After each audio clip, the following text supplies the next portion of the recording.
Sometimes the hardest choices are made by others, and we must find strength in circumstances we never chose. When a father's desperate love meets impossible debt, even his most precious daughter becomes a bargaining chip. Astrid, a simple healer's daughter, is sold to a giant Viking warrior named Viggo Bearborn to save her family from ruin. Everyone fears Viggo. They whisper he's a brute who takes what he wants without mercy. But when Astrid stands before him, trembling yet defiant, something shifts in his weathered heart. Instead of the monster she expected, she finds a man who speaks softly and moves with surprising care. Instead of the weak girl he was promised, he discovers a woman of quiet courage. Their marriage begins as a business deal, but in the warmth of his longhouse, two wounded souls start to heal each other. Can love grow from such unlikely ground? Before we jump back in, tell us where you're tuning in from, and if this story touches you, make sure you're subscribed, because tomorrow I've saved something extra special for you. The morning mist clung to the Norwegian fjords like memories that refused to fade, wrapping the small village of Ravens Hollow in a shroud of grey that matched the hearts of its people. Astrid Thorsdottir knelt beside her mother's deathbed 3 winters past, watching the silver pendant, a delicate thing carved with healing runes, slip from lifeless fingers into her own trembling hands. That pendant now rested against her collarbone, warm from her skin, as she ground willow bark in the dim light of their cottage. Her father, Bjorn the miller, had never been the same after losing his wife. The man who once sang while working his grain had become a shadow, turning to ale and foolish wagers to numb his grief. The debts piled like winter snow, heavy, cold, and impossible to clear. First, he sold their best cow, then the extra land. Finally, in desperation that made Astrid's heart ache for him, he approached Jarl Edric Stormfist with hat in hand and pride in tatters. "Your daughter," the Jarl had said, stroking his braided beard while his pale eyes assessed Astrid like livestock. "She has the healing touch, does she not? And she's comely enough, though perhaps too thin for some tastes." Astrid had stood silent beside her father, her healing bag clutched against her chest, watching her future being negotiated like a trade agreement. The silver pendant felt heavy as a stone around her neck. "Viggo Bearborn needs a wife," Jarl Edric continued, his voice carrying the weight of absolute authority. "He's been too long without feminine guidance in his household. Your debt, all of it, will be forgiven. Your daughter will want for nothing." Her father's shoulders had sagged with relief so profound it was painful to witness.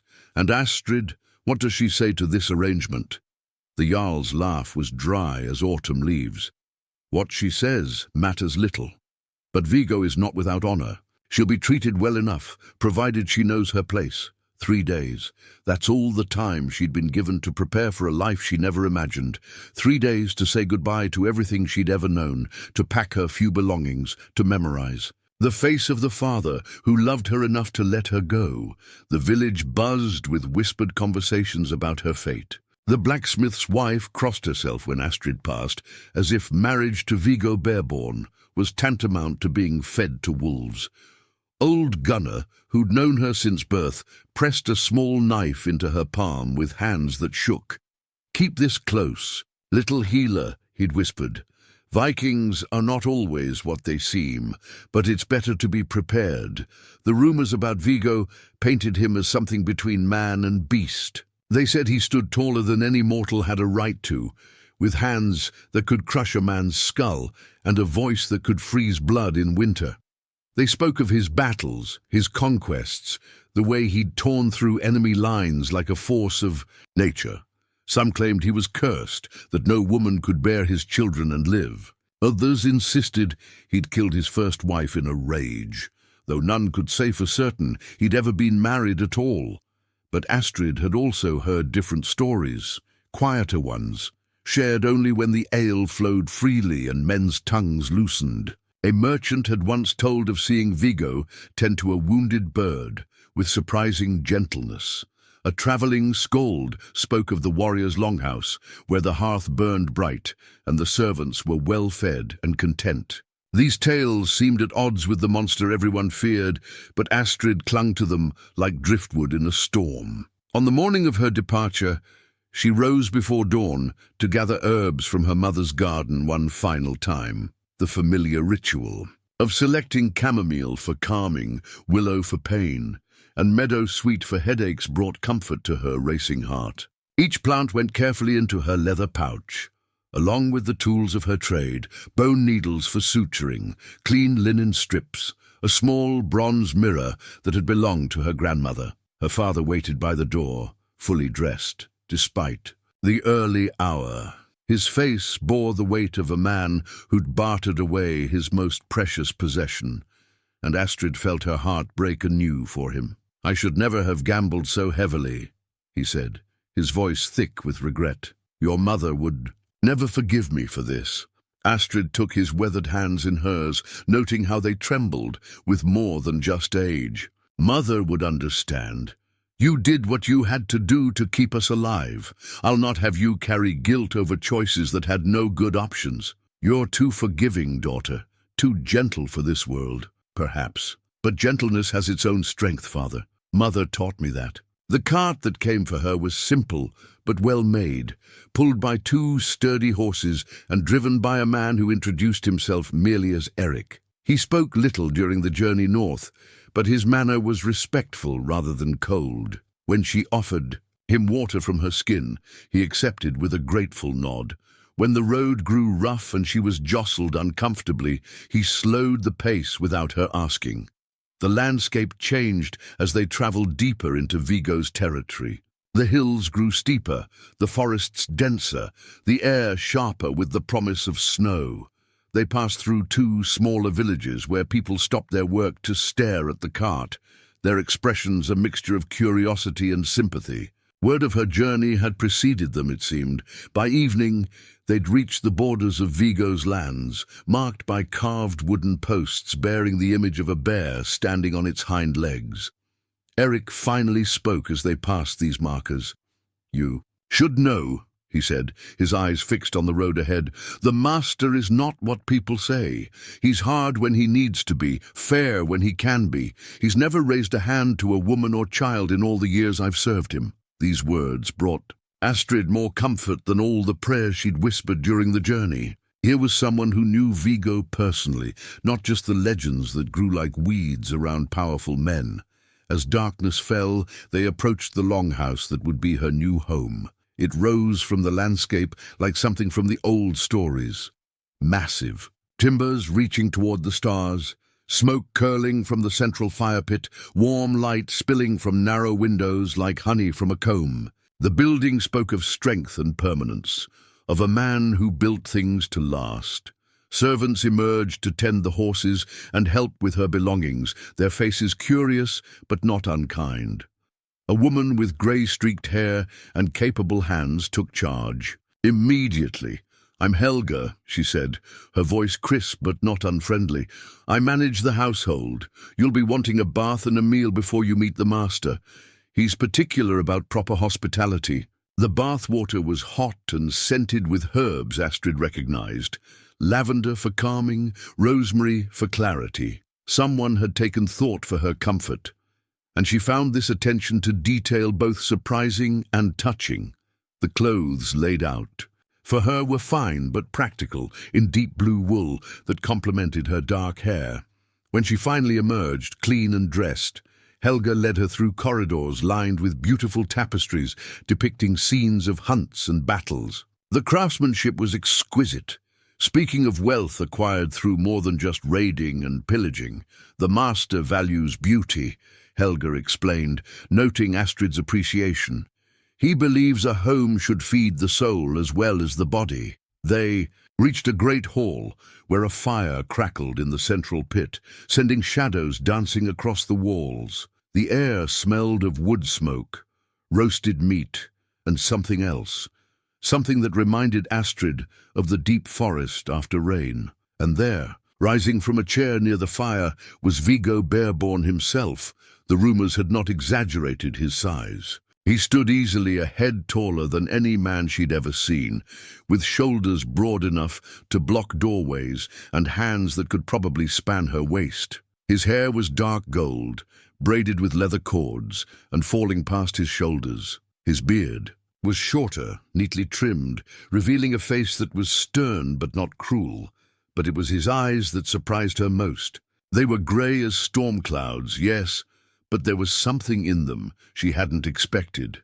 Uncertainty. This giant of a man, this legendary warrior, looked at her with the same nervous anticipation she felt in her own chest. When he spoke, his voice was deep as distant thunder, but softer than she'd imagined. "Lady Astrid, welcome to your new home." She curtsied as her mother had taught her, feeling the silver pendant shift against her chest. "Thank you for your hospitality, my lord." Something flickered in those grey eyes, surprise perhaps at her. Composure. He gestured toward the fire. "Please sit. The journey has been long and we have much to discuss." As she settled into the chair he indicated, Astrid caught him watching her with an expression she couldn't quite read. There was interest there, certainly, but also something that looked almost like relief, as if he'd been expecting someone entirely different, and was pleasantly surprised by what he'd found instead.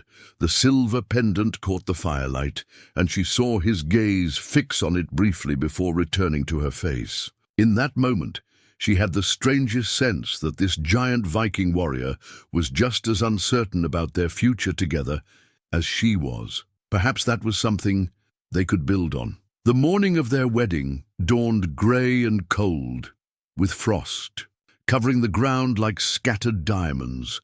Astrid woke in the small chamber that had been prepared for her, feeling as though she'd barely slept despite the comfortable bed and warm furs.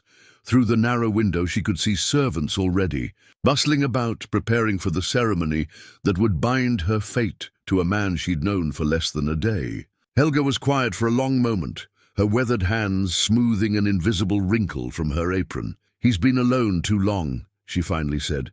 "A man like that, it changes him, makes him careful with trust, slower to open his heart. But he's never been cruel to those under his protection. And his first wife, the one they say he—" "There was no first wife," Helga interrupted firmly. "That's gossip born of fear and ignorance. Viggo has never married. You're the first woman to share his hall as anything more than a guest or servant." This revelation shifted something in Astrid's understanding. A man who'd killed his wife would indeed be a monster, but a man who'd simply never found love? That was different. Perhaps more hopeful. The wedding ceremony took place in the great hall, witnessed by Viggo's household and several neighbouring jarls who'd travelled to attend. Astrid wore a dress of rich green wool that Helga had produced from somewhere, along with a crown of winter evergreens that smelled of pine and possibility. The silver pendant rested over her heart, a tangible connection to her mother's blessing. Viggo stood waiting at the other end of the hall, dressed in his finest, a tunic of deep blue that brought out his eyes, leather braces carved with intricate designs, a silver arm ring that caught the firelight. He looked every inch the Viking lord, powerful and commanding, yet when she approached, she noticed his hands were perfectly still at his sides. No fidgeting, no nervous gestures, only watchful calm.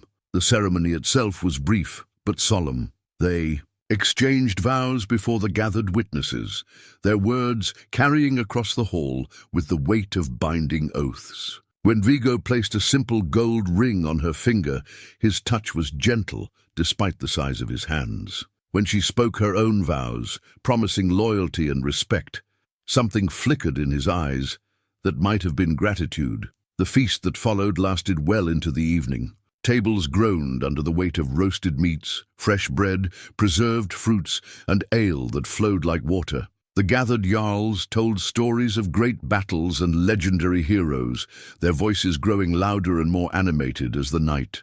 It wore on. Astrid found herself studying the gathered men and women, trying to understand this world she'd become part of. But it was Viggo who held her attention most. Throughout the evening, she watched him navigate conversations with quiet authority, settling disputes with few words, ensuring his guests were well fed and comfortable. He drank sparingly, she noticed, and his eyes often found hers across the crowded hall, not possessively, not hungrily, but with something that looked like concern for her comfort. When a drunken jarl named Magnus began telling increasingly crude jokes about wedding nights, Viggo's voice cut through the laughter like a blade through silk. "Perhaps it's time we turned to more worthy entertainment," he said, his tone polite but carrying an unmistakable note of warning. "Orm, favor us with the saga of Eric the Bold." The change in atmosphere was immediate. Magnus subsided with a mumbled apology, and the skald began weaving the requested tale. Astrid felt a flush of gratitude for Viggo's intervention, and when their eyes met again, she offered him a small nod of thanks. As the evening wound down and guests began retiring to their quarters, Astrid felt her stomach tighten with apprehension.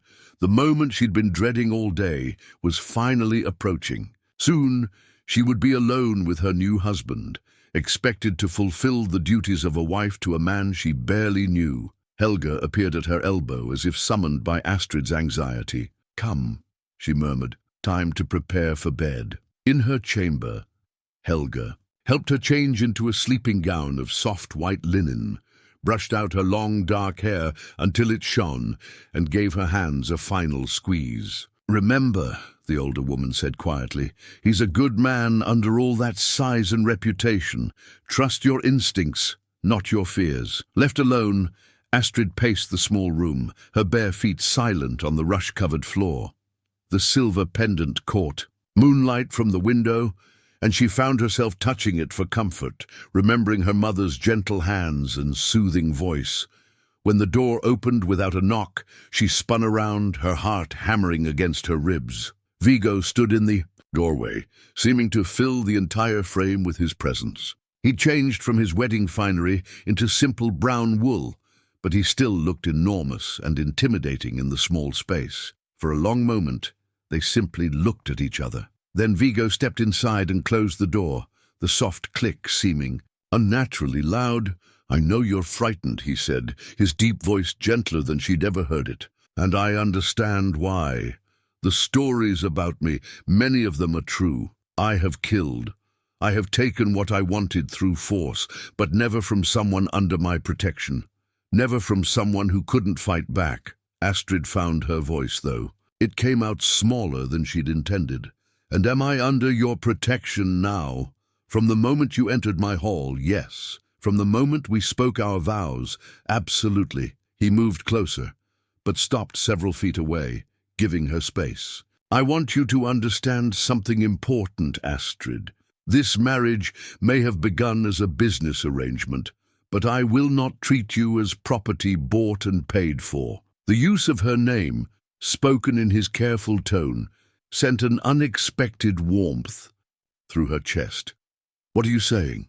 "I'm saying that what happens between us, when it happens, will be your choice as much as mine. I won't force myself on you tonight or any night. When you're ready, if you're ever ready, you'll let me know." Astrid stared at him, certain she'd misunderstood. "But surely you expect, we're married now. There are duties." "There are. Expectations, yes. But I've learned that forced intimacy creates only resentment and fear. I'd rather have your willing partnership than your fearful submission." He paused, running a hand through his hair in what she was beginning to recognize as a gesture of uncertainty. "Unless, of course, you feel differently.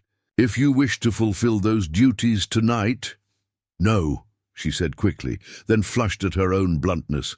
I'm grateful for your patience. I just need time to understand this new life." Something that might have been relief crossed his features. "Then time you shall have. I'll sleep in my own chamber tonight. In fact, I'll continue to do so until you invite me otherwise." This unexpected kindness undid something tight in her chest. Here was the fearsome Viggo Bearborn, offering her something she'd never dared hope for: choice, control over her own body and future, even within the bounds of marriage. "Thank you," she whispered, and meant it more than any word she'd ever spoken.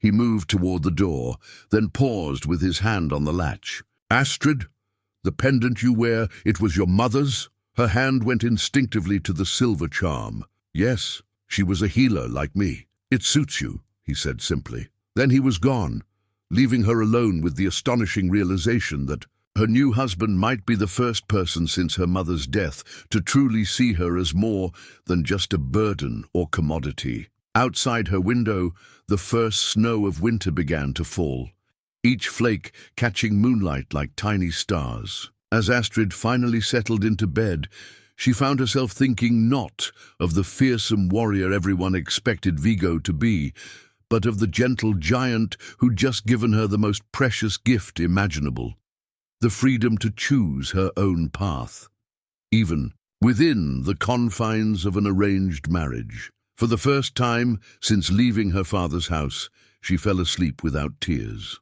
The weeks that followed their wedding settled into a rhythm that surprised Astrid with its gentle predictability.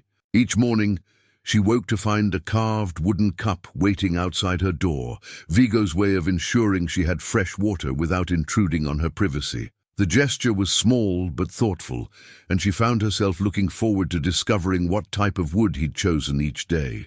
Oak for strength, birch for new beginnings, pine for endurance. Her days began in the herb garden behind the longhouse, a carefully tended plot that Helga had shown her with obvious pride. The previous healer left this when she passed, the older woman had explained, been waiting for someone with the knowledge to tend it properly again.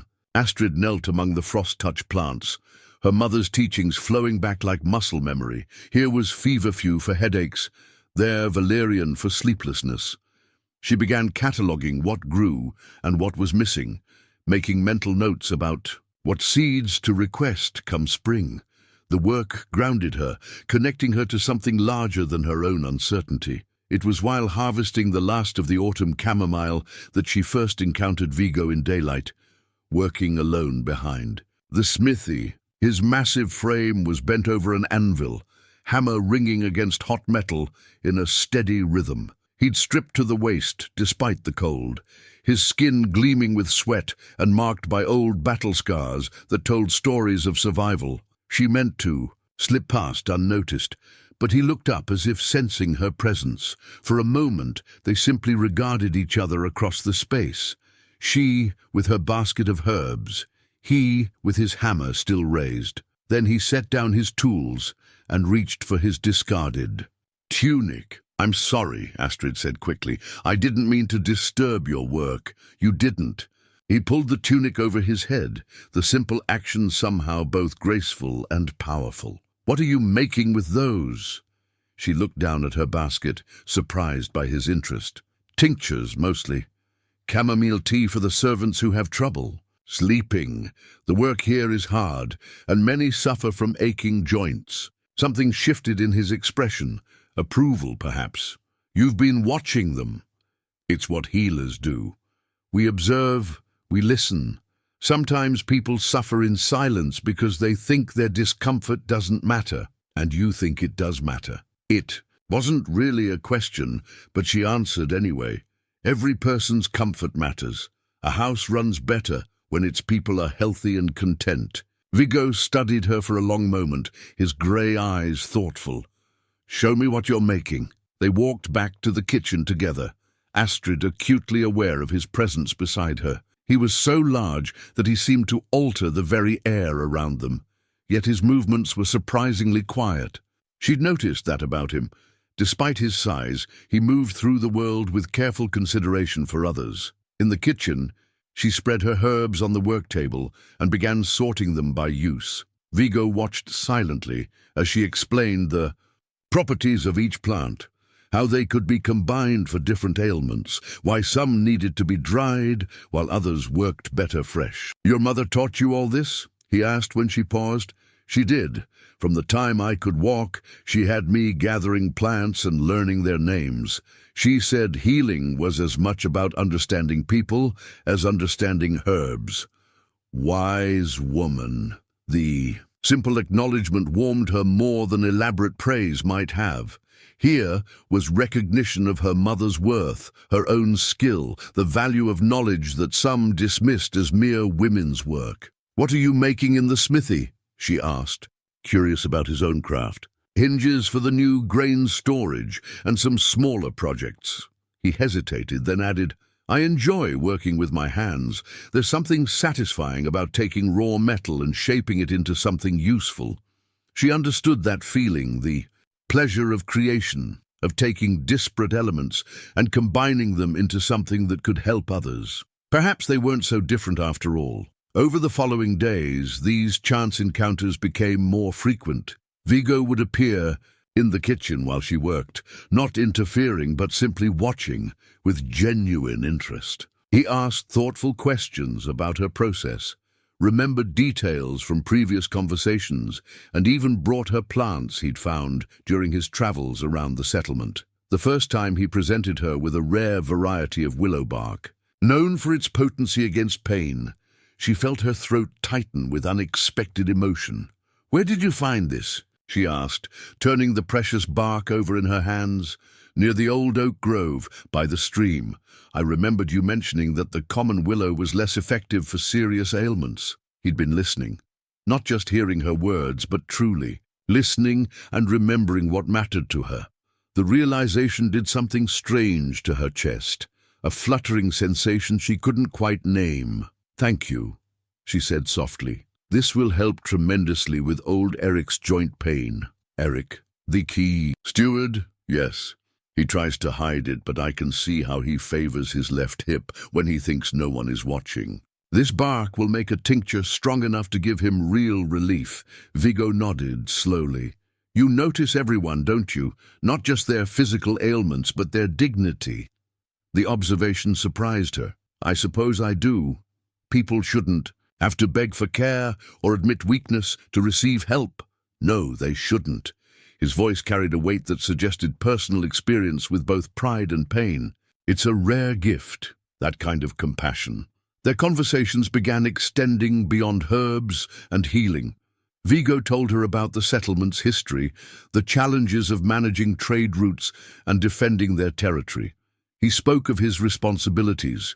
With the same careful attention she brought to her healing work, weighing options, considering consequences, always thinking of those under his protection. In return, she shared stories of her old village, her memories of her mother, her dreams, of what a proper healing hall might look like. To her surprise, he listened to these dreams with the same seriousness he brought to discussions of grain storage and defense strategies. One evening, as they sat by the fire after the servants had retired, Viggo surprised her with a question that seemed to come from nowhere. "Are you content here?" The directness caught her off guard. She considered lying, offering the polite reassurance he probably expected. Instead, she found herself giving him honesty. "More content than I expected to be," she admitted. "Less content than I hoped to become." He absorbed this with a slow nod. "What would increase your contentment?" The question hung between them, loaded with possibilities. She touched the silver pendant at her throat, gathering courage. "Purpose," she said finally. "I want to be useful here, not just decorative. I want to build something meaningful." "What kind of something?" "A proper healing hall. Somewhere people can come without shame when they're hurt or sick. Somewhere we can train others in basic healing skills." She paused, then plunged ahead. "Somewhere that honors the tradition my mother began." Viggo was quiet for so long that she began to worry she'd overstepped. Then he spoke, his voice thoughtful. "Tell me more about this healing hall." And as the fire crackled and snow continued to fall outside, Astrid began to paint a picture of the life she wanted to build. Not just for herself, but for everyone under Viggo's protection. For the first time since her arrival, she began to believe it might actually be possible.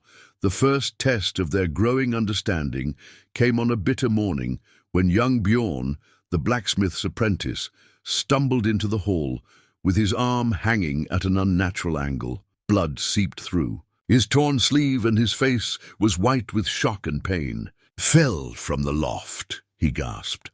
"Arms broken, I think." Astrid moved without thinking, her healer's instincts taking over. "Helga, I need clean linen and hot water.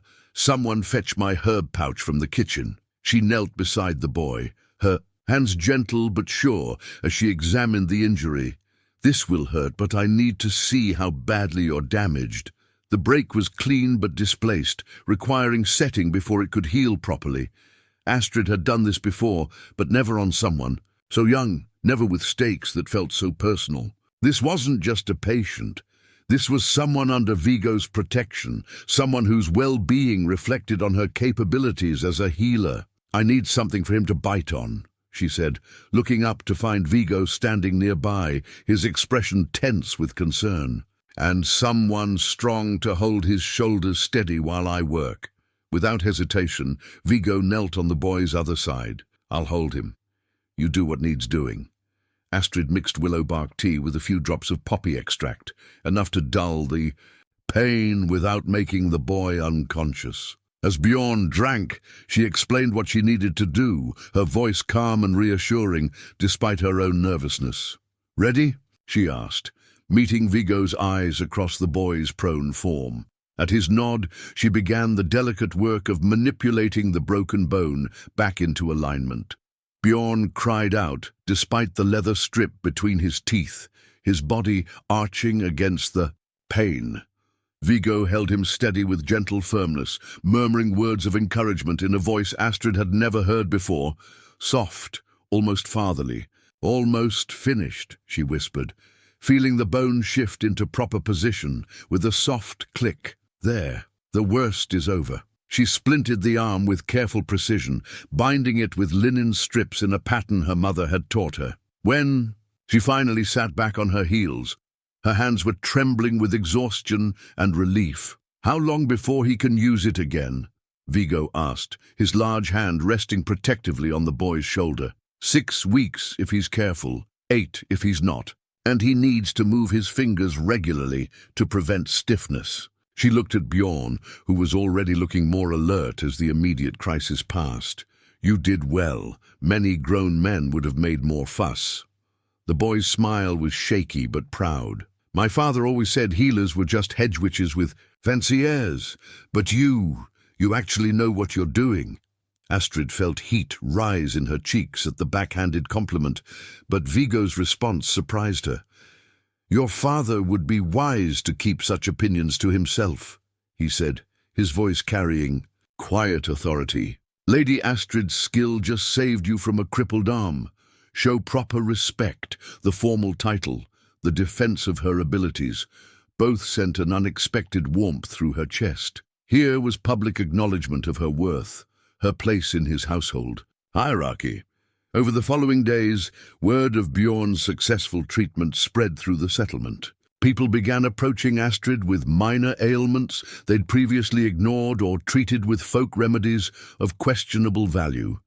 A kitchen maid with infected cuts from a cooking accident, a stable hand with a persistent cough, an older woman whose joints ached so badly she could barely tend her garden. Each patient was a small victory, a step toward the respect and trust she'd need to build the healing hall of her dreams. But more importantly, each successful treatment seemed to earn her a measure of approval from Viggo that she found herself valuing more than she'd expected. He began seeking her out more frequently, their conversations ranging from practical matters, how to organize a proper herb storage room, what supplies she needed for winter, to more personal topics. She learned that he'd been orphaned young, raised by an uncle who believed strength was the only virtue worth cultivating, that he'd seen too much death in battle to take anyone's well-being lightly, that the longhouse had been built by his father, who dreamed of creating something lasting and worthy. He wanted a legacy beyond just conquest and gold, Viggo told her one evening as they sat by the fire, something that would matter after the songs about his battles were forgotten. "And you share that dream?" "I do. But I'm beginning to think legacy might be less about the buildings we leave behind, and more about the lives we improve while we're here." The statement hung between them, weighted with meaning that went beyond casual conversation. Astrid found herself studying his profile in the firelight, the strong line of his jaw, the way his eyes grew distant when he spoke of deeper things, the surprising gentleness in his expression when he thought no one was watching. What changed? Your mind, she asked softly. He turned to look at her then, his grey eyes holding hers, with an intensity that made her breath catch. Watching you work, seeing how you touch people's lives, heal more than just their bodies. You give them dignity, hope. That seems more valuable than all the gold I've ever taken in raids. The admission created a silence that felt charged with possibility. Astrid touched her mother's pendant, drawing strength from its familiar weight. My mother used to say that healing was really about seeing people truly, not just their symptoms, but their whole selves. Their fears, their strength, their capacity for recovery. "And what do you see when you look at me?" The question was asked quietly, almost hesitantly, as if he wasn't sure he wanted to hear the answer. Astrid considered her words carefully, knowing they mattered more than simple politeness required. "I see someone who carries the weight of others' well-being as seriously as his own. Someone who builds rather than destroys, even when destruction might be easier. Someone who listens more than he speaks and judges actions rather than words." She paused, then added with a small smile, "I also see someone who's been alone too, long, and isn't quite sure how to trust someone else with the burden of caring." Viggo was quiet for a long moment, his gaze fixed on the fire. When he spoke, his voice was barely above a whisper. "And do you think such a person might learn? Given time and patience?" "I think," Astrid said carefully, "that anyone willing to ask that question is already halfway to finding the answer." Outside, winter wind howled around the longhouse, but inside, by the warm fire, two people were discovering that arranged marriages sometimes grew into something neither gold nor duty could purchase. Understanding, respect, and the first fragile shoots of genuine affection. The first real challenge to their growing harmony arrived with the winter storms. Magnus Ironhand, the same Jarl who'd made crude jokes at their wedding feast, appeared at their gates with a small retinue and news that set the entire settlement on edge. "Raiders," he announced without preamble, stamping snow from his boots in the great hall. "Danes, moving up the coast. They've hit 3 settlements already, taken everything of value, and burned what they couldn't carry." Viggo's expression darkened as he listened to the details. The raiders were well organized, striking fast and moving on before any organized defense could be mounted.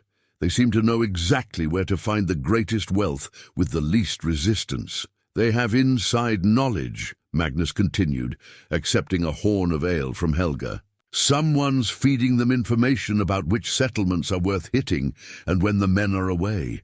Astrid watched from her place near the fire, noting how Viggo's entire bearing changed when faced with this threat to his people. The gentle giant she'd been coming to know transformed into something harder, more dangerous, a reminder that his reputation as a warrior wasn't built on legend alone. "How far out are they?" Viggo asked. 3 days, maybe 4 if this storm slows them down. But Viggo... Magnus leaned forward, his voice dropping to a more confidential tone. "They're not just after gold and livestock. Word is they're specifically targeting settlements with skilled craftsmen. Blacksmiths, shipwrights, healers, they're taking them alive." The last word hit Astrid like a physical blow. She felt the blood drain from her face as the implications became clear. She wasn't just a witness to this threat. She was a target. Viggo's gaze found hers across the hall, and she saw something flicker in his grey eyes that might have been fear. "Not for himself, but for her.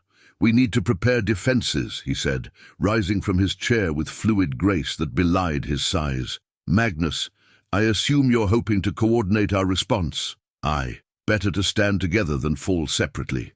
I've sent word to Jarl Eriksson and Thane Guttrick as well. If we can gather enough men, the men will handle the fighting," Viggo interrupted. "What about the non-combatants? The women, children, elderly?" Magnus shrugged. "Hide them in the forest until it's over. Standard practice." But Viggo was already shaking his head. Not in this weather. The cold would kill them as surely as any raider. No, we need a better plan. That evening, as Magnus and his men settled into guest quarters, Viggo found Astrid in the small room she'd claimed for her healing work. She was grinding herbs with more force than necessary, her movements sharp with barely contained anxiety. "You're afraid," he said without preamble. "Of course I'm afraid." She set down her pestle with a sharp click. "I'm exactly what they're looking for, a healer with valuable skills. And I'm tied to this place now, to these people. I can't just run." "You could." The words came out quietly, carefully. "If you wanted to leave, find somewhere safer." "No." The firmness in her own voice surprised her. "These are my people now. This is my home. I won't abandon them because I'm frightened." Something shifted in Viggo's expression. Pride, perhaps, mixed with something that looked like relief. He stepped closer, and for the first time since their wedding night, the air between them felt charged with more than just conversation. "Then we'll make sure you're protected. I'll assign guards. I don't want to hide behind guards like a helpless maiden." Astrid straightened to her full height, which still left her looking up at him. "I want to help. These people will need medical care when the fighting starts. I should be where I can do the most good." "Absolutely not." The words came out harder than he'd probably intended.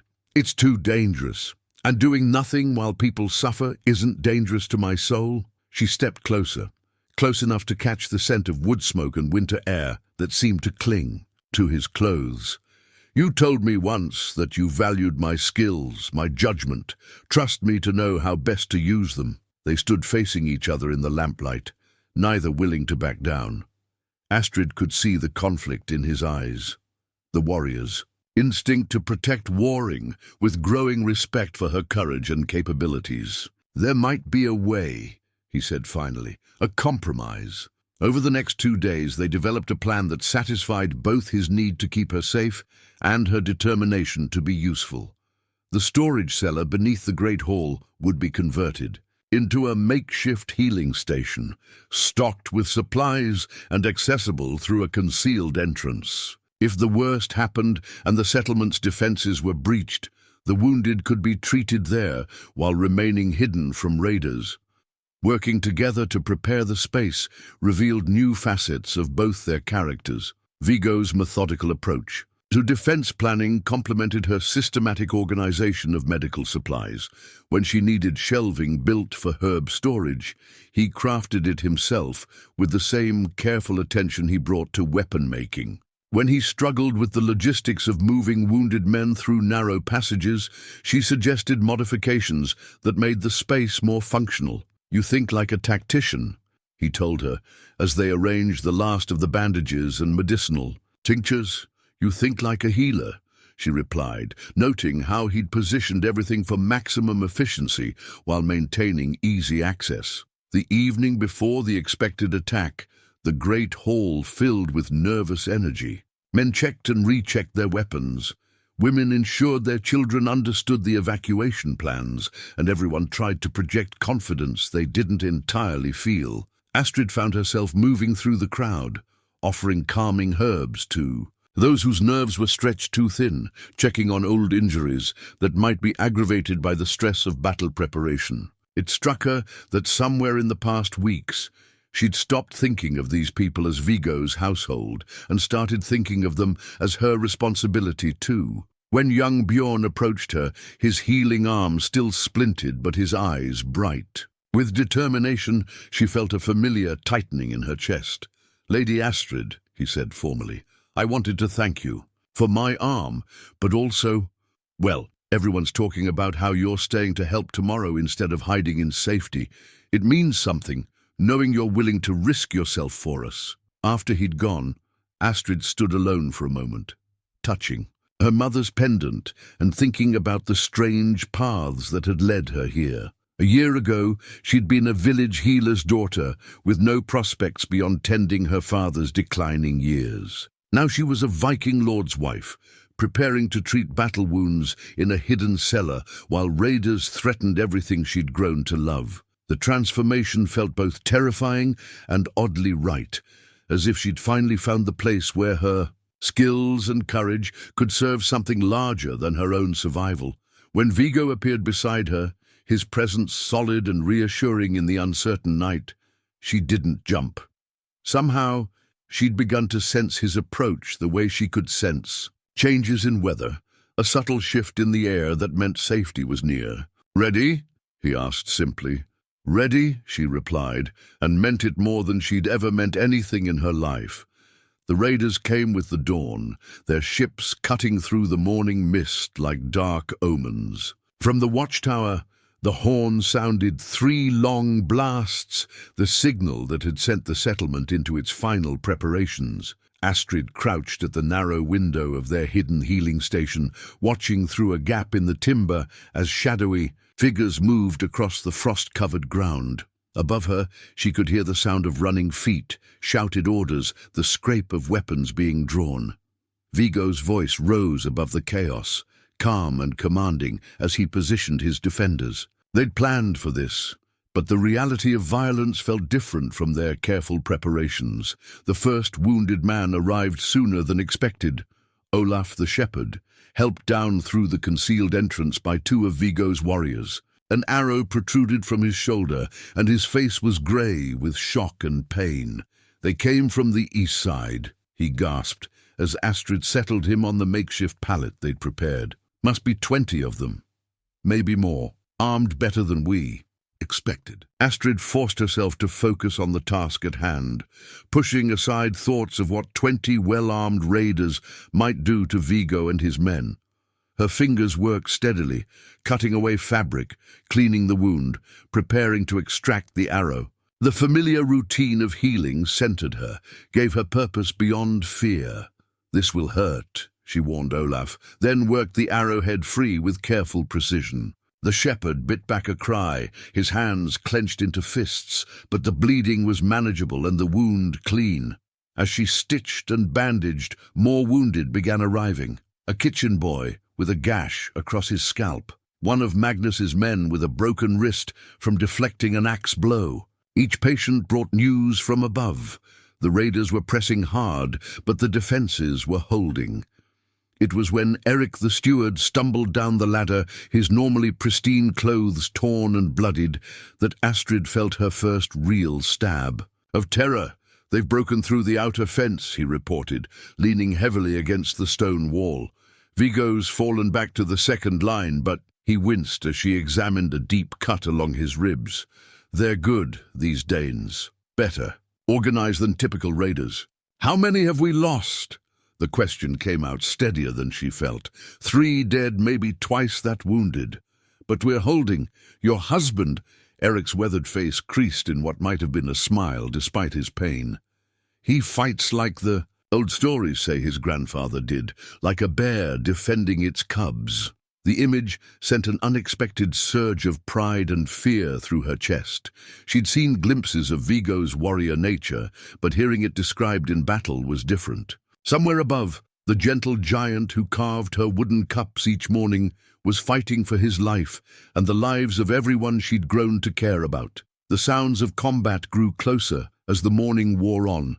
Steel rang against steel, men shouted orders and challenges, and periodically the building itself would shudder as something heavy struck the walls. Through it all, Astrid worked with steady concentration, treating wounds, mixing pain-relieving drafts, and trying not to think about what would happen if their defenses failed entirely. It was past midday when the most seriously wounded man yet was carried down, Magnus Ironhand himself, unconscious and bleeding from a head wound that had already begun to swell ominously.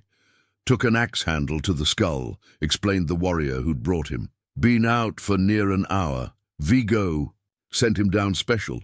Said you'd know what to do." Astrid knelt beside Magnus, her hands gentle as she examined the injury. Head wounds were dangerous. She'd seen strong men brought low by swelling that pressed against the brain, had watched others recover completely from injuries that looked far worse. The next few hours would determine which path Magnus would follow. She prepared a cooling compress with willow bark and meadowsweet, positioned Magnus carefully to ease pressure on the wound, and began the delicate work of cleaning and stitching. As she worked, she found herself praying to her mother's memory for guidance, for steady hands, for the wisdom to know whether this loud, crude man could be saved. Magnus stirred as she finished the bandaging, his eyes opening slowly and focusing. With obvious difficulty, Lady Astrid. His voice was slurred but recognizable. Are they... The fighting continues, she said gently. But you're alive, and that's what matters now. Try not to move too much. Viggo. The single word carried more concern than she'd expected from the gruff Jarl.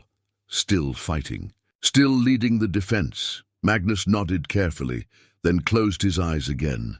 Good man, your husband. Better than most of us deserve. The unexpected praise warmed her more than it should have. Here was recognition from another warrior, acknowledgement that Viggo's qualities went beyond mere strength or tactical skill. As afternoon wore toward evening, the sounds from above began to change. The steady clash of combat gave way to sporadic fighting, then shouted orders that sounded more like organization than desperation. When footsteps on the ladder announced another arrival, Astrid looked up, expecting another wounded warrior. Instead, Viggo himself descended into their makeshift sanctuary, his face grim but relieved. His clothes were torn and bloody, a shallow cut across his left cheek still seeping, but he moved with the fluid grace that told her he wasn't seriously injured. "It's over," he announced to the room at large. "The raiders have withdrawn. We held."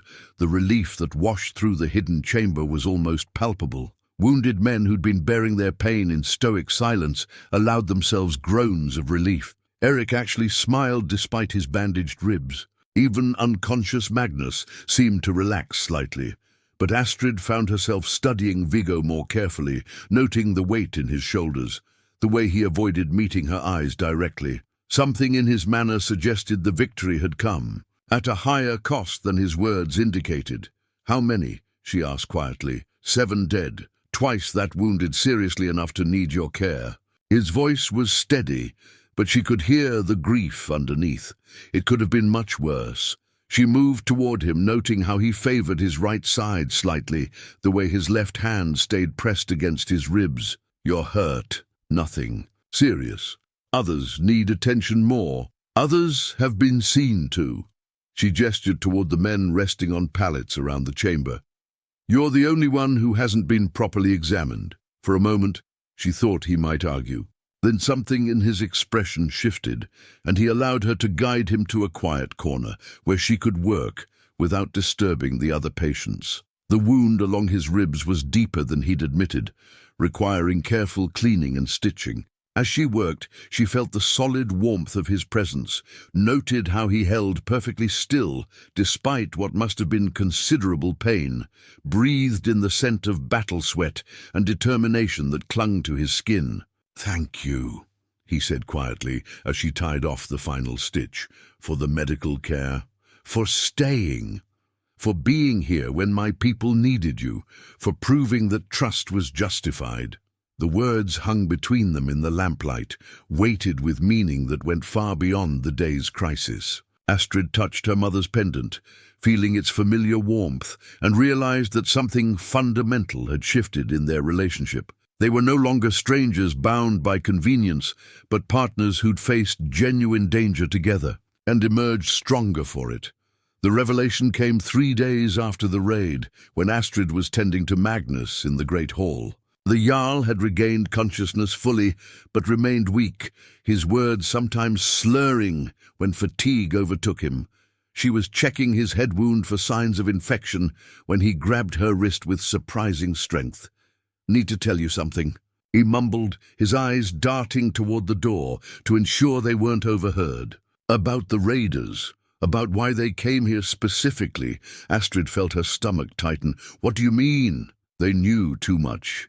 Knew about you, about your skills. One of them, their leader, he asked about the healer by name. Asked if Astrid Thorsdottir was as skilled as they'd been told." The blood drained from her face. "That's impossible. I've never left this settlement since my arrival. How could they know my name?" Magnus's grip tightened. Someone told them. Someone who knew you were here, knew your reputation. His voice dropped to a whisper. Someone who wanted you taken. Before Astrid could respond, footsteps echoed across the hall. Magnus released her wrist and closed his eyes, feigning sleep as Viggo approached with several of his men. "How is he?" Viggo asked, his concern genuine despite Magnus's rough edges. "Improving steadily. The swelling has gone down considerably." Astrid forced her voice to remain steady while her mind raced with implications. He should make a full recovery given time and rest. That evening, she found herself unable to concentrate on her usual tasks. Magnus's words echoed in her thoughts, raising questions that grew more troubling the longer she considered them. Who could have known about her skills well enough to provide detailed information to raiders? Who would want her captured rather than simply killed? The answer, when it came to her, was so shocking she almost dismissed it immediately. Her father. No, she told herself firmly. Bjorn, the miller, might be weak, might be broken by grief and debt, but he would never, could never, sell his own daughter to raiders. The idea was monstrous, impossible. But as she lay sleepless that night, pieces of a terrible puzzle began forming in her mind. Her father's debts hadn't just been to Jarl Edric. There had been others, darker creditors whose patience had limits. What if those debts were larger than she'd known? What if her marriage to Viggo had only temporarily satisfied some obligations while leaving others unfulfilled? The next morning brought an unexpected visitor, a traveling merchant named Thorkel, who claimed to have news from her home village. Viggo received him in the Great Hall, offering the hospitality due to any legitimate trader. But when Thorkel asked specifically to speak with Lady Astrid, warning bells began ringing in her mind. "I bring greetings from your father," Thorkel said smoothly, his eyes never quite meeting hers directly. "He wishes you to know he thinks of you often and hopes you're content in your new life." "That's kind of him," Astrid replied carefully. "How did he seem when you saw him? In good health?" "Oh, much improved since settling his debts. Amazing what peace of mind can do for a man's constitution." Thorkel's smile didn't reach his eyes. "He did mention that some of his creditors remain, how shall I put this, concerned about certain outstanding obligations." Viggo stepped closer, his presence suddenly protective rather than merely attentive. "What obligations?" "Nothing that concerns the lady directly," Thorkel said quickly. "Simply business matters between men. Though he did ask me to convey that should Lady Astrid ever wish to visit her old home, arrangements could certainly be made." The words sent ice through Astrid's veins. This wasn't a social invitation. It was a barely veiled threat. Someone wanted her back, wanted her badly enough to send a messenger with honeyed words that barely concealed their true intent. After Thorkel had been fed and given quarters for the night, Astrid found herself alone with Viggo in his private chamber. The room was simply furnished but comfortable, dominated by a large bed that reminded her they still maintained separate sleeping arrangements despite their growing closeness. "That wasn't a social call," Viggo said without preamble. "Someone sent him here with a specific purpose. I think," Astrid began, then stopped, hardly able to voice her suspicions. "I think my father may have made arrangements he didn't tell me about. Debts that my marriage to you only partially satisfied." Viggo was quiet for a long moment, his grey eyes thoughtful. "What kind of arrangements?" "The kind that might explain how raiders knew my name and abilities. The kind that might involve promises to deliver a skilled healer to certain interested parties." She touched her mother's pendant, drawing strength from its familiar weight. "I think someone expected my father to convince me to return home voluntarily. When that didn't happen, they sent raiders to take me by force. And when that failed, now they're trying a different approach, threats disguised as family concern." Viggo moved to the window, his massive frame silhouetted against the pale winter light. Who would want a healer badly enough to orchestrate raids and abduction attempts? Astrid had been asking herself the same question. The answer, when it came, chilled her more than winter wind. Someone who needs healing skills for purposes that don't involve helping people. Someone who values my abilities but not my welfare. She paused, the full horror of the situation crystallizing. Someone who wants to use my knowledge to harm rather than heal. The implications hung between them like a drawn blade. If her suspicions were correct, her father hadn't just sold her into marriage. He'd promised her to forces that would corrupt everything she held sacred about her healing gift. "There's more," she continued, forcing herself to voice the worst possibility. "If they've gone to these lengths already, they won't simply give up and forget about me. They'll keep trying, keep escalating, until they get what they want. Not while you're under my protection." Viggo's voice carried absolute conviction. "Whatever promises were made, whatever debts exist, they don't supersede your safety. But at what cost? How many of your people will die defending me from threats that exist because of my family's failures?" Astrid felt tears she'd been holding back finally spill over. "How many more raids will come? How much blood will be shed because I'm here?" Viggo turned from the window, his expression fierce with determination. "Look at me, Astrid. Look at me and listen carefully." She raised her eyes to meet his, noting the fire that burned in their grey depths. "You are not responsible for your father's choices.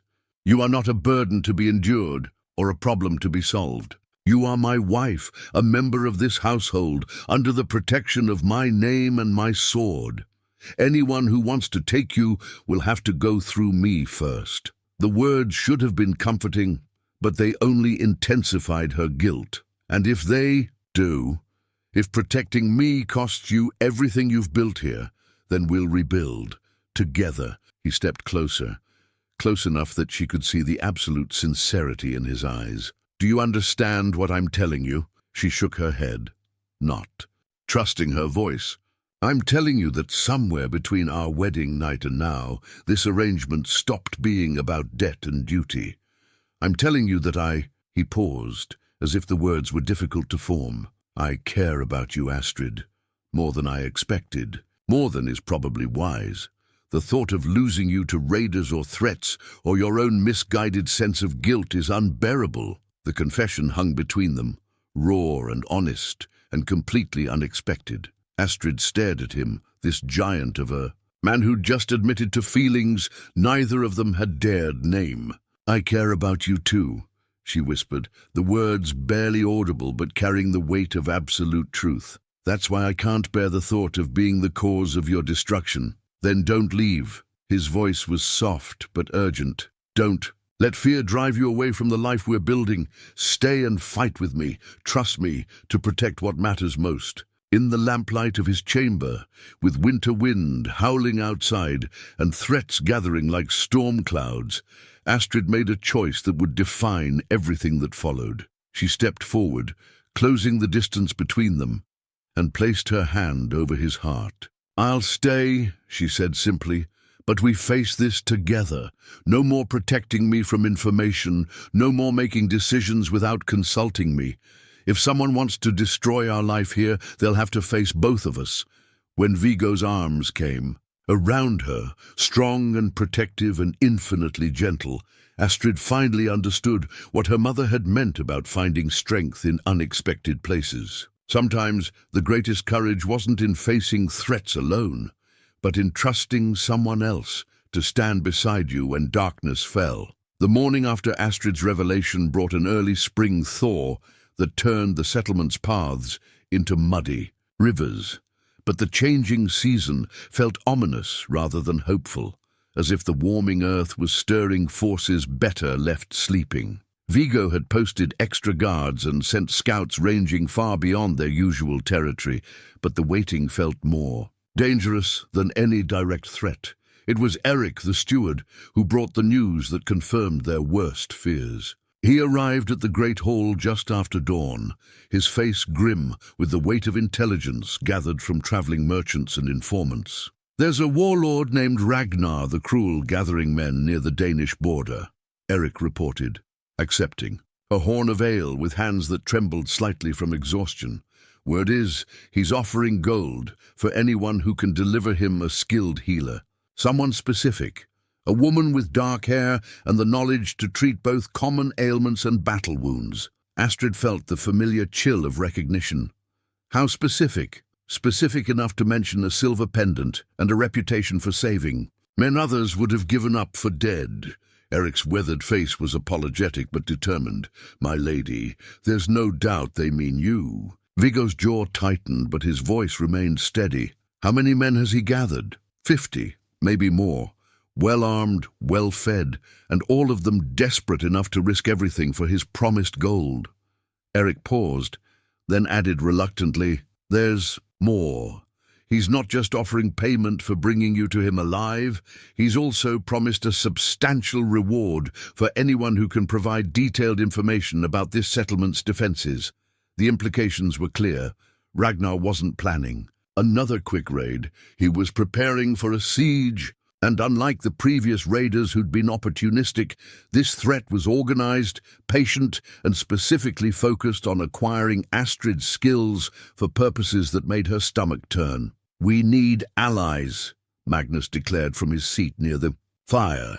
The Jarl had recovered enough to participate in planning sessions, though he still tired easily. Send word to every friendly settlement within 3 days' ride. Offer them whatever it takes to bring their warriors here. That will take time we might not have, Viggo pointed out. And even if they come, we'll be defending against a force that knows our capabilities and has planned specifically to counter them. Astrid had been listening to the strategic discussion while her mind worked through different possibilities. Now she spoke up, her voice cutting through the debate with quiet authority. What if we don't give them a siege to plan for? All eyes turned to her, and she felt the familiar flutter of nerves that came with being the center of attention. But this was too important for self-doubt. Ragnar wants me specifically. His entire plan depends on taking me alive and intact. What if we used that against him? Viggo's expression darkened. If you're suggesting using yourself as bait, I'm suggesting we stop thinking defensively and start thinking like healers. Astrid moved to the center of the group, her confidence growing as the plan took shape. In her mind, what do you do when a patient has a poison in their system? Draw it out, Eric said slowly, beginning to understand. Exactly. Instead of waiting for Ragnar to bring his full force against our walls, we draw him out, make him commit to a smaller action before he's fully prepared. Magnus leaned forward with interest. How? By letting him think his plan is working. We send word through carefully chosen channels that I've grown unhappy here, that I'm considering returning to my father's village for a visit. We even stage some public disagreements to make it seem believable. The silence that followed was heavy with consideration. It was a dangerous plan, requiring perfect timing and coordination, but it had the advantage of seizing initiative from an enemy who expected them to wait passively for attack. It could work, Magnus admitted grudgingly, but the risks are the same, whether we wait for him here or draw him out there. Astrid interrupted. At least this way, we choose the battlefield and the timing. Viggo had been quiet throughout the discussion, his grey eyes fixed on her with an intensity that made her pulse quicken. Now he spoke, his voice carefully controlled. And if something goes wrong, if Ragnar doesn't take the bait as expected, or if his force is larger than anticipated, then we fall back to defending the settlement as originally planned. But Viggo, she moved closer, wanting him to see the determination in her eyes. We can't win by being reactive. You taught me that the first day I treated wounded warriors. Sometimes the best defense is taking control of the situation before it controls you. Over the next 3 days, they put their plan into motion with careful precision. Astrid began making pointed comments about missing her father, about feeling isolated and uncertain in her new life. Viggo responded with calculated coldness, their staged arguments carrying across the settlement with believable frustration. The performance was harder than she'd expected. Each harsh word, even spoken in service of their deception, felt like a small betrayal, of the trust they'd built. When Viggo dismissed her opinions publicly, or when she responded with tearful accusations, part of her feared they might be damaging something precious and irreplaceable. But in private moments, when they were certain no eyes watched or ears listened, they worked together with an intimacy that surprised them both, planning contingencies, rehearsing signals, coordinating details with the precision of partners who'd learned to anticipate each other's thoughts. It was during one of these planning sessions, held in the hidden chamber where she'd treated wounded raiders, that Viggo voiced the fear he'd been carrying. What if this plan succeeds too well? What if we convince Ragnar's spies that our marriage is truly failing, and he decides you're not worth the risk of capture? Astrid looked up from the maps they'd been studying, noting the tension in his shoulders, the way his hands had clenched into fists. You think he might simply try to kill me instead? I think a man cruel enough to corrupt a healer's gift is capable of any evil. If he can't have your skills serving his purposes, he might decide to prevent them from serving anyone else. The possibility had occurred to her as well, but she'd pushed it aside in favor of focusing on actionable preparations. Now, confronted with Viggo's obvious worry, she found herself moved by his concern for her safety. Then we make sure he believes I'm worth more alive than dead. We make him think I'm not just skilled, but that I possess knowledge he can't afford to lose. What kind of knowledge? Astrid touched her mother's pendant, feeling the familiar comfort of its weight. The location of a hidden cache of rare healing herbs, medicines that can treat ailments no other healer can cure, information that dies. With me if I'm killed, but could be his if he captures me alive. It was a lie, but a believable one. Ragnar's greed and ambition would make him reluctant to destroy something that could increase his power over life and death. As they finalized their preparations, Astrid found herself studying Viggo with new appreciation. The gentle giant she'd come to care for was also a tactical genius, able to think several moves ahead of his enemies while never losing sight of what truly mattered. Watching him coordinate their defense, balancing risks, anticipating problems, always ensuring his people's safety came first. She realized her feelings had deepened beyond simple affection or gratitude. She was falling in love with him. The recognition hit her like a physical blow, stealing her breath with its intensity. Somewhere between his patient courtship and their shared crisis, between wooden cups carved with care and battles fought side by side, she'd given her heart to a man who'd never asked for it. And judging by the way he looked at her when he thought, she wasn't watching. By the gentle concern that colored his every interaction with her, she suspected he might be falling in love with her too. The thought should have been joyful, but instead it filled her with a desperate determination to see their plan succeed. She'd found something precious and unexpected in this arranged marriage, and she would not let Ragnar the Cruel destroy it through violence or corruption. On the evening before their deception was scheduled to begin in earnest, Viggo found her in the herb garden, checking on plants that were just beginning to show signs of spring growth. The air was soft with the promise of warmer days, but both of them knew this might be their last peaceful moment for some time. "Are you ready?" he asked quietly. "As ready as anyone can be for something like this." She straightened, noting how the fading light caught the gold threads in his hair. "Viggo, after tomorrow, when we're playing our parts in public, I want you to know that none of it will be real. Whatever harsh words pass between us, whatever coldness I show, it's all performance. I know." His voice was soft, but there was something in his eyes that made her breath catch. "But there's something I need to say before we begin this deception, something that can't wait for safer times." He stepped closer, close enough that she could see the nervousness beneath his usual confidence. "I love you, Astrid, not as a convenient wife or a useful alliance, but as the woman who's made me believe in hope again. Whatever happens in the coming days, I wanted you to know that." The words hung between them in the gathering dusk, honest and vulnerable and completely unexpected.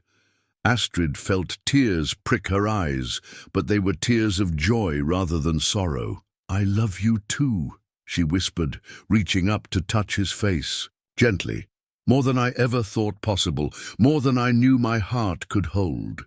When he kissed her, soft and reverent in the fading light, it felt like a promise and a blessing combined. Tomorrow they would face deception and danger, but tonight they had truth and love and the precious knowledge that whatever came next, they would face it together. The deception began at dawn with a performance that would have impressed the finest skalds. Astrid stood in the great hall before a carefully assembled audience of servants and retainers, her voice carrying the perfect note of frustrated desperation. "I cannot live like this any longer," she declared, her hands trembling. Whether from genuine nerves or practiced acting, even she wasn't certain. "Treated as a possession rather than a wife, my skills dismissed, my counsel ignored, I am returning to my father's house." Viggo's response was immediate and thunderous, his voice filling the hall with apparent rage. "You dare speak of leaving, after all I've provided, all I've given you? Go then, ungrateful woman. See how long you survive without my protection." The words cut deeper than they should have, even knowing they were false. Around them, servants shifted uncomfortably, their faces showing the distress of people watching their lord's marriage dissolve in bitter recrimination. Helga, who was one of the few trusted with their true plan, stepped forward with perfectly feigned concern. "My lady, surely you don't mean to travel alone. The roads are dangerous, especially for a woman of your value." "I'll take only what I brought," Astrid replied, her voice breaking with calculated emotion. "My healing bag, my mother's pendant, and the knowledge in my head. If my husband values none of these things, perhaps others will." She turned and stalked from the hall, leaving behind a buzz of worried conversation. Within hours, she knew, word of their conflict would spread beyond the settlement's borders, carried by the network of traders, servants, and wanderers who moved between communities like threads connecting distant looms. The next phase of their plan required precise timing. Astrid prepared for travel, while Viggo made a great show of refusing to provide an escort, declaring that if she chose to leave, she could face the consequences alone. But in the hidden chamber beneath the hall, they refined their actual strategy, with grim efficiency.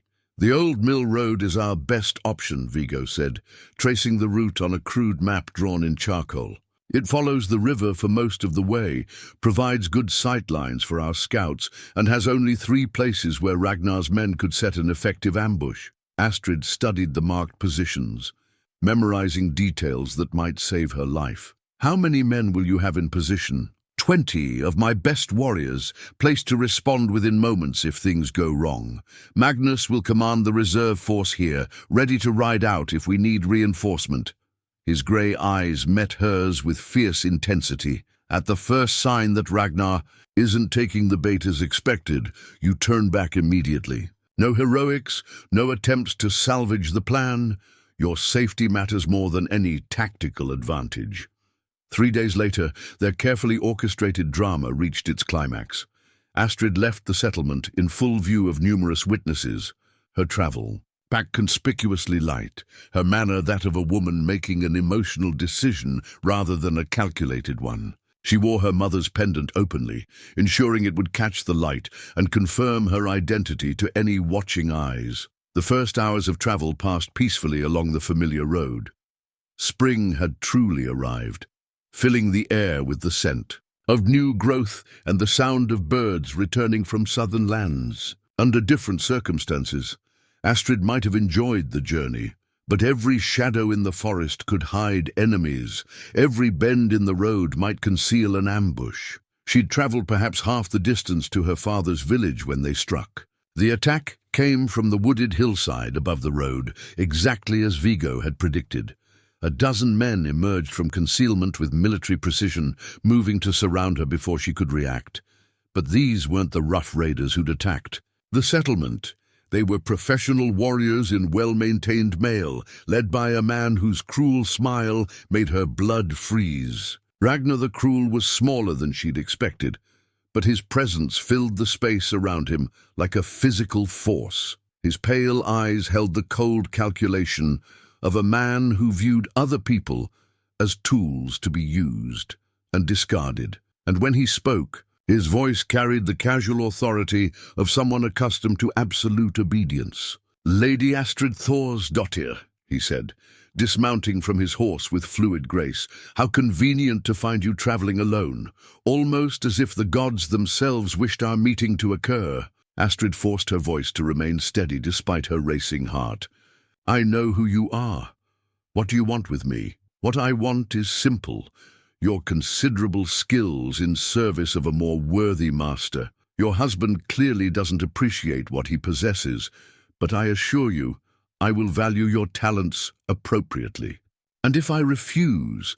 Ragnar's smile widened, revealing teeth filed to points in the manner of berserkers and other madmen. "Refusal isn't an option you possess, dear lady.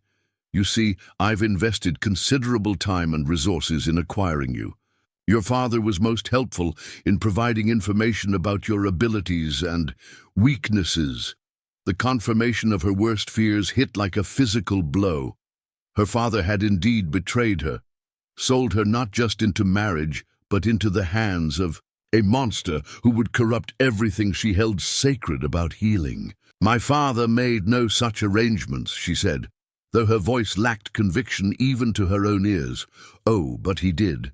Debts have a way of growing when left unattended, and desperate men make interesting bargains. He promised me a healer of exceptional skill, one who could tend my warriors and help me understand certain medical techniques that require living subjects." The casual mention of torture disguised as medicine made Astrid's stomach lurch. This was what her father's gambling had led to, not just her sale into marriage, but her delivery to a man who would use her healing knowledge to inflict suffering rather than alleviate it. Around them, Ragnar's men closed their circle tighter, blocking any possibility of escape. But Astrid found herself thinking not of fear, but of rage. This monster thought he could simply take her, use her skills for evil, destroy everything she valued about her calling as a healer. He was about to learn how wrong he was. Astrid touched her mother's pendant, drawing strength from its familiar weight, and made a decision that would define everything that followed. If Ragnar expected a helpless victim, he was about to discover his mistake. "You speak of my skills as if you understand them," she said, her voice gaining confidence with each word. "But healing is more than just knowledge.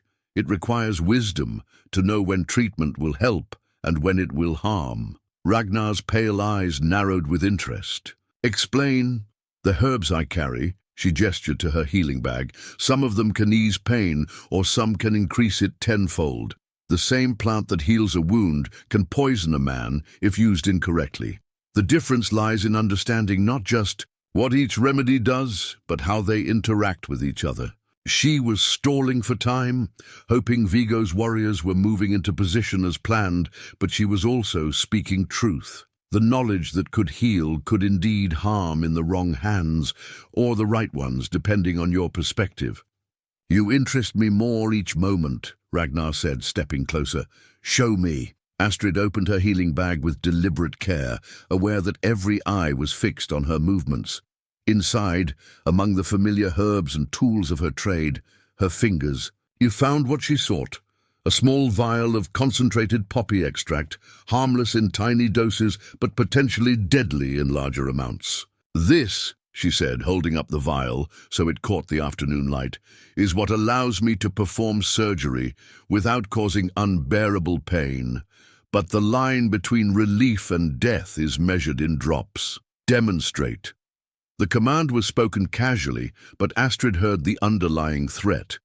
Ragnar was testing her, seeing if she would actually use her knowledge as a weapon. Around them, his warriors shifted restlessly, hands moving closer to their weapons. "On whom?" she asked quietly. Ragnar's smile was pure cruelty. "On yourself, of course. If you're as skilled as your reputation suggests, you should be able to calculate exactly how much to take without permanent harm. Consider it proof of competence." The trap was elegant and vicious. Too little of the extract, and she'd prove herself a fraud. Too much, and she'd poison herself to avoid capture.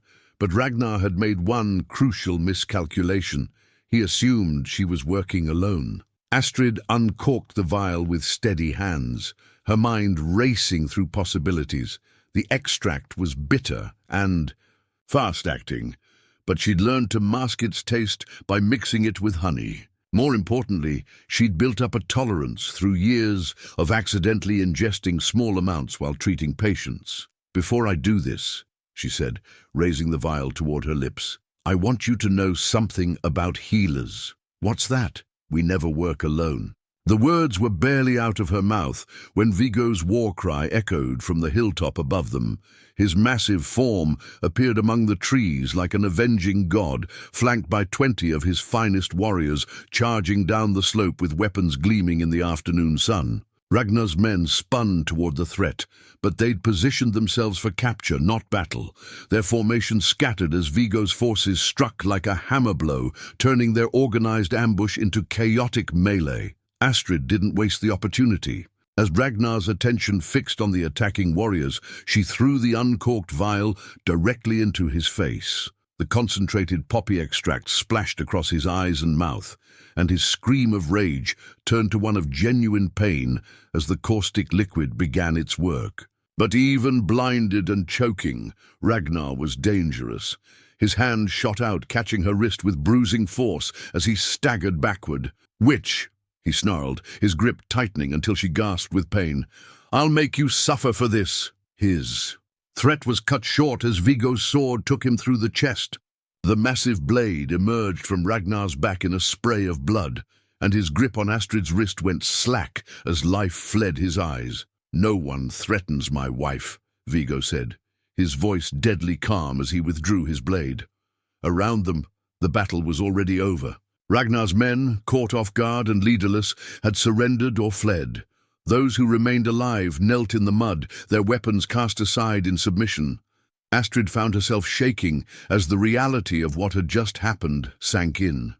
They'd done it. Their plan had worked, Ragnar was dead, and the threat to their settlement was ended. But more than that, she'd proven to herself that she could be more than just a healer. When pushed to the extreme, she could be a warrior in her own right. Viggo's arms came around her, strong and protective and infinitely gentle. "Are you hurt?" "No," she managed, though her voice was unsteady. "Frightened, but not hurt." "It's over," he murmured against her hair. "Ragnar is dead, his men are scattered. No one will come for you again." As they stood together in the aftermath of violence, surrounded by the evidence of how far they'd both come from their wedding day, Astrid realized that their marriage had been forged in something stronger than gold or convenience. They'd been tested by fire and emerged not just unbroken, but unified in ways she'd never thought possible. The silver pendant at her throat caught the light, and she found herself thinking of her mother's words about finding strength in unexpected places. Sometimes that strength came from standing alone, but sometimes, perhaps more often, it came from choosing to stand with someone who would fight beside you against any darkness. 1 year later, Astrid stood in the doorway of the new healing hall, watching the morning sun paint golden streaks across the polished wooden floors. The building rose from the settlement's heart like a promise fulfilled. Spacious enough for multiple patients, well ventilated to prevent the spread of illness, and equipped with everything a master healer could desire. But more than its physical beauty, the hall represented something deeper, a dream made real through partnership and shared purpose. Inside, young Bjorn, his arm long since healed and stronger than before, carefully ground willow bark under the watchful eye of Helga, who had proven surprisingly gifted at organizing medicinal supplies. 3 other apprentices worked at various tasks, their eager faces reflecting the same hunger for knowledge that had driven Astrid since childhood. Lady Astrid, called Sigrid, a blacksmith's daughter whose steady hands and gentle manner had made her a natural healer. "The fever tincture is ready for testing." Astrid entered the hall, breathing deeply of air scented with herbs and purpose. The silver pendant at her throat caught the light as she moved, no longer just a connection to her mother's memory, but a bridge between past wisdom and future possibilities. "Show me your work," she said, examining the clear liquid with practiced eyes. The color was correct, the scent appropriately bitter, the consistency exactly what effective medicine required. Perfect. Your mother would be proud to see such skill. The words carried extra weight because they were true. In the months since Ragnar's defeat, word of the healing hall had spread throughout the region. Parents brought their children to learn, warriors sought treatment for old wounds, and even other healers came to share knowledge and techniques. What had begun as Astrid's personal dream had grown into something larger, a center of learning that honored the ancient traditions while embracing new discoveries. Footsteps on the wooden floor announced Viggo's arrival. He ducked slightly to clear the doorframe, his massive form somehow managing not to dwarf the spacious interior. In his hands, he carried a wooden box, crafted with the same meticulous care he brought to all his work. The new surgical instruments arrived from the smith in Trondheim, he announced, setting the box on the central work table. He guarantees they're the finest steel available, properly tempered and balanced. Astrid opened the box with reverent hands, revealing gleaming scalpels, bone needles and forceps that represented the cutting edge of medical technology. Each tool was perfect for its intended purpose, but they were also beautiful. Functional art created by masters of their craft. "They're magnificent," she breathed, lifting a scalpel to test its balance. "With these, I can attempt procedures that would have been impossible before." "The cost," Viggo began. "The cost is an investment in our people's well-being," Astrid interrupted gently. "Just as this hall is an investment, just as training new healers is an investment. Some things matter more than immediate profit." Viggo's smile held the warmth that had become familiar over their months of true partnership. Their marriage had evolved far beyond the business arrangement it had begun as, deepening into something that satisfied both heart and mind.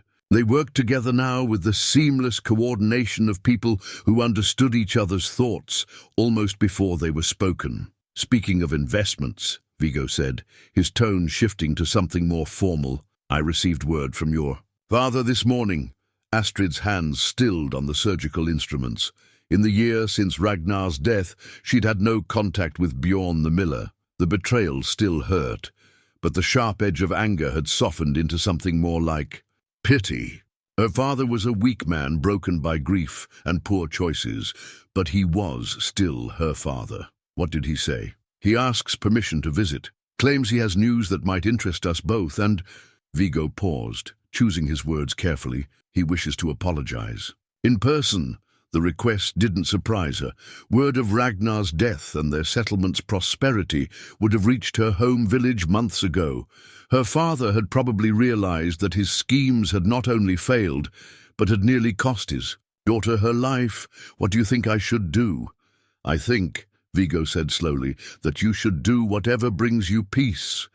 If seeing him again will help you put the past to rest, then he's welcome here. If you'd prefer never to see him again, I'll send word that he's not to come within a day's ride of our borders." The choice was hers, offered without pressure or judgment. It was typical of how Viggo approached their partnership, supporting her decisions while ensuring she never faced difficult situations alone. "I'll see him," she decided, "but not alone, and not in private. Whatever he has to say can be said in the Great Hall, before witnesses." Of course, they worked together. For the rest of the morning, Viggo helping her organize the new instruments while she explained their various uses. The easy companionship that had grown between them felt as natural as breathing now, built on shared experiences and mutual respect that had deepened into genuine love. As the sun reached its zenith, painting the healing hall in warm light, Astrid found herself reflecting on the strange path that had brought her to this moment. A year ago, she'd been a frightened girl, sold into marriage to pay her father's debts. Now she was a respected healer, a beloved wife, and the founder of an institution. That would outlive them both. What are you thinking about? Viggo asked, noting her contemplative mood. How sometimes the hardest choices are made by others, but we find strength in circumstances we never chose, she said, echoing the words that had begun their story. I was angry about being sold into marriage, terrified of what my life would become. I never imagined I could be this happy. Viggo moved closer, his large hands gentle as he cupped her face. And I never imagined that an arranged marriage could become the greatest blessing of my life. When he kissed her, soft and sure in the golden afternoon light, Astrid tasted the future on his lips. Years of partnership ahead, challenges they would face together, and love that had grown strong enough to weather any storm. Outside the healing hall's windows, the settlement bustled with the activity of people living full, productive lives. Children played in the streets. Merchants hawked their wares. Craftsmen pursued their trades with skill and pride. It was a community built on the foundation of mutual care and protection, where a healer's daughter and a Viking lord had found something neither had been looking for, but both had desperately needed. Love that chose to grow, even when it had been planted in the stony ground of duty and transaction. Love that flourished when tended with patience, respect, and the courage to see past surface assumptions to the truth beneath. Sometimes, the greatest treasures were indeed found in the most unlikely places.